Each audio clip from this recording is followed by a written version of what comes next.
எங்க அக்காவோட ஹல்தி லுக் தான் இது. மெஹந்தி முடிஞ்சதும் எடுத்த ஃபோட்டோஸ். இந்த காஸ்டியூமும் நான் தான் ஸ்டிச் பண்ணேன். ஒரு குட்டி ப்ரமோஷன் பண்ணிக்கிறேன். எங்க அக்கா அதாவது பெரிய அக்கா குடுக்க வேண்டிய சாரி அத நாங்க வந்து இந்த மாரி மாடர்னா கன்வெர்ட் பண்ணிட்டோம். தோத்தி ஸ்டைல்ல. என்ன போஸ் குடுக்குறதுன்னு தெரியாம கிரிஞ்சா பண்ணிட்டு இருந்தா. நான் கேப்சர் பண்ணிட்டேன். இது போடுவேன்னு அவளுக்கே தெரியாது. ஆனா இந்த மெமரீஸ் எல்லாம் ரீவாம்ப் பண்ணும்போது என்னோட ஹல்தில என்னென்னலாம் இருக்கும் அப்படின்னு சொல்லிட்டு ஒரே கியூரியஸா இருக்கு.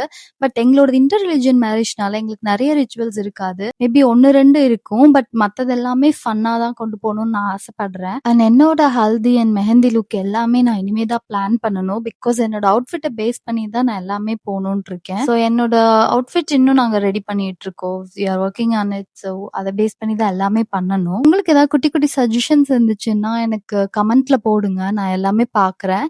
எனக்கு பிடிச்சிருந்துச்சுன்னா நான் அது வந்து என்னோட மெஹந்தி ஆர் என்னோட வெட்டிங்ல இன்கார்பரேட் பண்றதுக்கு ட்ரை பண்றேன். எங்க அக்காக்கு மெஹந்தி அண்ட் நெயில் பண்ண சேம் ஆர்டிஸ்ட் கிட்ட தான் நான் என் வெட்டிங்க்கு பண்ணிக்க போறேன். எங்க அக்கா மெஹந்தி பண்ணது எங்க அண்ணி தான், அரிஃபா அண்ணி. அவங்க பேஜையும் நான் டேக் பண்றேன். நெயில்ஸ் வந்து மேக்கப் அண்ட் ஹேர் பை திஷான்னு ஒருத்தவங்க பண்ணாங்க. எனக்கு அவங்க ஒர்க் ரொம்ப பிடிச்சிருந்துச்சு. So I have planning to do my bridal nails also with them. மறக்காம செக் அவுட் பண்ணி பாருங்க. Thank you.